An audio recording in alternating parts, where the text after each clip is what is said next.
Salam sehat, salam sejahtera dimanapun kita berada.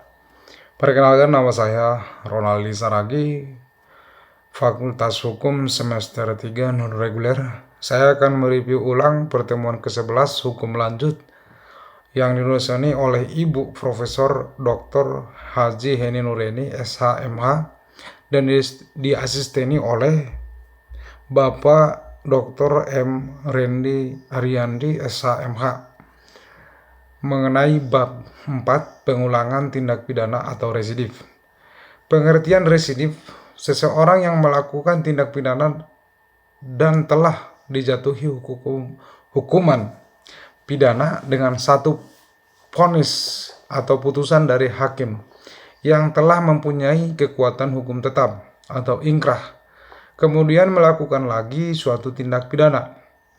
Jadi hampir sama dengan konkursus realis, yaitu melakukan lebih dari satu tindak pidana. Perbedaannya adalah dalam residif telah ada putusan atau vonis hakim yang mempunyai kekuatan hukum yang tetap, yang berupa pemindanaan terhadap tindak pidana sebelumnya. Sedangkan dalam konkursus belum ada putusan atau vonis dari hakim. Residif adalah alasan untuk memberatkan pidana. Pembagian pengulangan atau residif umum dan residif khusus. Residif umum atau agreement special residif, semua pengulangan terhadap jenis tindak pidana apapun dan dilakukan dalam waktu kapan saja. Pengulangan merupakan alasan pemberatan. Jadi tidak disyaratkan jenis tindak pidana yang dilakukan maupun tenggang waktu pengulangan. Dengan demikian tidak dikenal kadaluarsa. Residif atau pengulangan jenis umum ini tidak dikenal dalam KUHP. Residif khusus atau special residif. Tidak semua jenis pengulangan merupakan alasan pemberatan. Pemberatan pidana hanya dikenakan terhadap pengulangan yang dilakukan terhadap jenis tindak pidana tertentu dan dilakukan dalam tenggang waktu tertentu. Jenis residif inilah yang dikenal KUHP. Residif menurut KUHP, pengulangan atau residif tidak diatur secara umum dalam buku 1 KUHP tentang ketentuan umum, tetapi secara khusus untuk tindak pidana tertentu diatur dalam buku 2 dan buku 3 KUHP.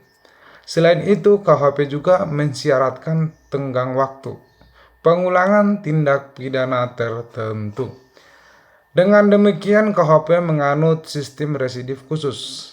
Artinya, pemberatan pidana hanya dikenakan pada pengulangan jenis-jenis tindak pidana tertentu saja dan dilakukan pada waktu tertentu. Residif untuk tindak pidana dapat berlaku untuk kejahatan maupun untuk pelanggaran, yaitu 1. Residif kejahatan. Dengan dianutnya residif khusus, maka residif kejahatan menurut KUHP adalah kejahatan-kejahatan tertentu yang dibedakan dalam residif kejahatan-kejahatan tertentu sejenis, diatur secara tersebar dalam buku 2 KUHP, yaitu pasal 137 ayat 2, 144 ayat 2, 155 ayat 2, 157 ayat 2, 161 ayat 2, 163 ayat 2, 208 ayat 2, 216 ayat 3, 303 bis 2, 321 ayat 2, dan 393 ayat 2. Dalam residif kejahatan sejenis hanya ada 11 jenis kejahatan yang merupakan alasan pemberatan pidana. Syarat-syarat residif adalah kejahatan yang diulang harus sama atau sejenis dengan kejahatan terdahulunya. Antara kejahatan yang terdahulu dan kejahatan yang diulangi harus sudah ada keputusan hakim yang merupakan pemindanaan yang mempunyai kekuatan hukum yang pasti dan tetap. Pelaku kejahatan dalam melakukan kejahatannya harus merupakan pencaharian atau khusus untuk pasal 216 dan pasal 303 bis dan 393 syarat itu tidak ada. Pengulangan dilakukan dalam tenggang waktu tertentu yang disebutkan untuk pasal-pasal 1-2 tahun sejak adanya keputusan hakim yang pasti atau tetap. Pasal 137, 144, 208, 216, 303 bis dan 321 KUHP.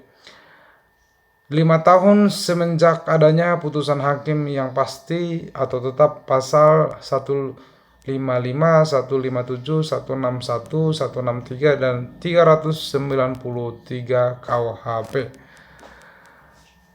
Tidak mungkin ada residif apabila putusan hakim tidak berupa pemindanaan melainkan free spark, pembebasan dari segala tuntutan dan pelepasan dari segala tuntutan. Putusan atau vonis hakim masih dapat berubah dengan adanya upaya-upaya hukum yang berlaku atau banding kasasi. Putusan hakim yang berupa penetapan atau basiking misalnya, keputusan yang menyatakan tindak berwenangnya hakim untuk meriksa perkara tersebut. Putusan tentang tidak diterimanya tuntutan jaksa karena terdakwa tidak melakukan kesalahan. Tidak diterimanya perkara karena penuntutnya sudah kadaluarsa. Sekian yang dapat saya review di pertemuan ke-11 hukum lanjut. Terima kasih.